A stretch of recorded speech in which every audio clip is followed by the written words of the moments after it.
వరంగల్ జిల్లా నరసంపేట పట్టణంలో 22వ వార్డులో స్వచ్ఛదనం పచ్చదనం కార్యక్రమంలో ముఖ్య అతిథిగా పాల్గొన్నారు. ఎమ్మెల్యే దొంతి మాధవారెడ్డి మాట్లాడుతూ నరసంపేట నియోజకవర్గంలో 41 కోట్లతో మురికి కాలువలు, సీసీ రోడ్లు, అంతర్గత నిర్మాణాలకు కాంగ్రెస్ ప్రభుత్వం కృషి చేస్తుందన్నారు. పట్టణ ప్రజలు స్వచ్ఛదనం పచ్చదనం ఉండడానికి ఇంటింటా యాప, కానుగ, మందారం, గులాబీ మొక్కలు మున్సిపాలిటీ సిబ్బందిచే అందజేయడం జరిగిందని తెలిపారు. ఈ కార్యక్రమంలో municipal chairperson Gunti Rajani Kishan, councillor Vemula Sambaiah Goud, పెంపడం లక్ష్మి, రామనన్, వివో సంఘాలు పాల్గొన్నాయి.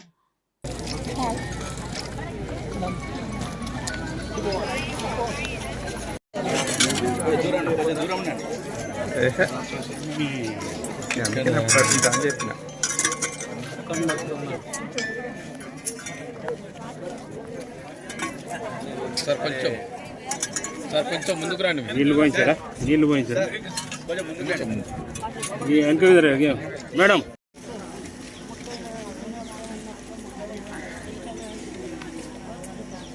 మరియు కౌన్సిలర్లందరికీ, ప్రముఖులకు, సభ్యులందరికీ, ఆర్పీలకు, మెప్మా వాళ్ళకి మరియు స్థానిక ప్రజలందరికీ నమస్కారాలు.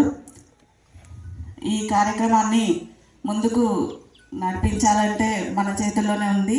దీనికి నిర్వహించి బాగా చాలా ఆర్పీలకి మరియు మా మున్సిపల్ సిబ్బంది వాళ్ళకి సహకరించి ఈ కార్యక్రమాన్ని మంచి జయప్రదం చేయాలని చెప్పి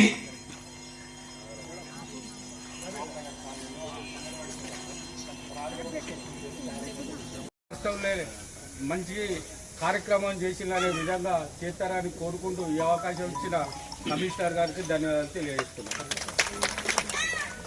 శ్రీ గుంటి రజనీ.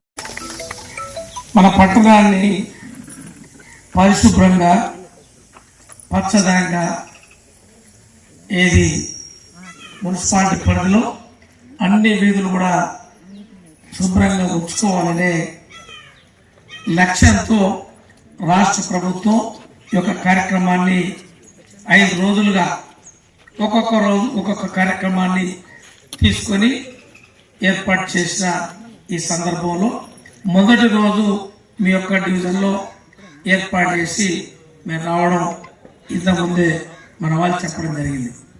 అయితే గత ప్రభుత్వాలు కూడా మన యొక్క గ్రామం మన మున్సిపల్ పరిధిలో వార్డులన్నీ కూడా శుభ్రంగా ఉంచుకోవాలి, చెట్లు నాటాలి, మంచినీళ్ళు అందియాలి, మురికి కాలువలని పూర్తి స్థాయిలో ఎప్పటికప్పుడు ఇబ్బంది కాకుండా చేసుకోవాలనే నిరంతర కార్యక్రమం.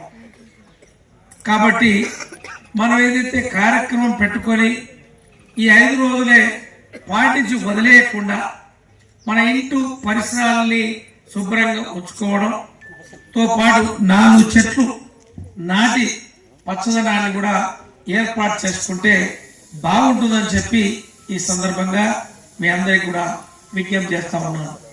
ఈరోజు స్వచ్ఛదనం ఈరోజు కార్యక్రమాల్లో మురుకు కాలువలు కానీ ఎక్కడ కూడా ఇబ్బంది లేకుండా అవన్నీ కూడా బాగు చేసుకోవాలి.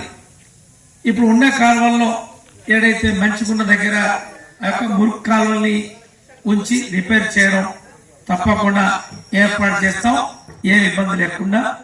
ఏదైతే వీధి మన రోడ్లు ఉన్నాయి ఆ రోడ్లకి 41 కోట్ల రూపాయలు మంజూరు చేయడం జరిగింది. ఇంతకుముందు మన సాంబయ్య గారు చెప్పినట్టుగా మీ డివిజన్ కూడా వారు చెప్పినట్టుగా మంజూరు చేశాం. ఈ మధ్య కాలంలో పనులు ప్రారంభించి ఆ యొక్క సీసీ రోడ్డు నిర్మాణం, మురికి కాలువల నిర్మాణం చేసి శుభ్రంగా వచ్చే ఆ యొక్క కార్యక్రమానికి మంజూరు చేశాం. అది కూడా పని చేపిస్తామని చెప్పి మనం చేస్తా ఉన్నాను. సీసీ రోడ్, మురికి కాలువలతో పాటు మంచినీళ్ళ కార్యక్రమం అమృతలో ఏదైతే మున్సిపల్ పరిధిలో 30 కోట్ల రూపాయలు మంజూరు చేశాం. టెండర్ కూడా అయింది. ఆ యొక్క 30 కోట్ల రూపాయలు పట్టణానికి సంబంధించే మంజూరు చేశాం.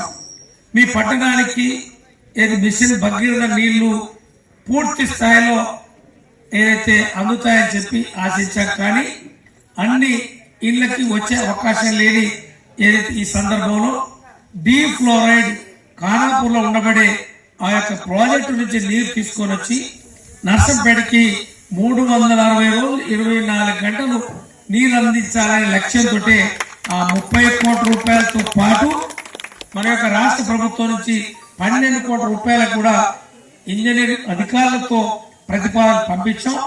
ఈ యొక్క ఫైనాన్స్ మినిస్టర్ మన డిప్యూటీ సీఎం గారు ఆమోదం చెప్పినారు. అది వెంటనే ఈ వారం పరిధిలో మంజూరీ వస్తాయి. 30 కోట్లు, ఈ 12 కోట్లు, 42 కోట్ల రూపాయలు మంచినీళ్ళకి మీ యొక్క పట్టణానికే కేటాయించామని చెప్పి ఈ సందర్భంగా ఈ పాత్రికేయులకు మీ ద్వారా తెలియజేస్తా ఉన్నాను. అంతేకాకుండా మంచినీళ్ళు పూర్తి స్థాయిలో ఏదైతే ట్యాంకుల ద్వారా నింపాలి, దాని ద్వారా మీకు నీళ్ళకి ఆ నల్లాల ద్వారా ఇచ్చే కార్యక్రమానికి కొన్ని ట్యాంకులు తక్కువ ఉంటే ఇప్పుడు మళ్ళీ ఒక అదనంగా 6 లక్షల కెపాసిటీ ట్యాంకులు కూడా నిర్మాణం చేయడానికి మంజూరు చేశాం. అది త్వరలో ఫౌండేషన్ చేసుకుని దాన్ని కూడా వచ్చే రోజుల్లో ఆ యొక్క సామర్థ్యంతో నీళ్ళన్నీ కూడా ఇచ్చే ఏర్పాటు చేయబోతా ఉన్నామని చెప్పి ఈ సందర్భంగా మీ అందరికీ తెలియజేస్తా ఉన్నాను. మరి మంచినీళ్ళు, మురికి కాలువలు, సీసీ రోడ్లతో పాటు చెత్త నిర్మాణం, ప్రతి ఇంటి దగ్గర 15 చెట్లు, ఇల్లు ఎక్కువ ఉన్నట్టయితే పండ్ల మొక్కలు, కూరగాయల మొక్కలు,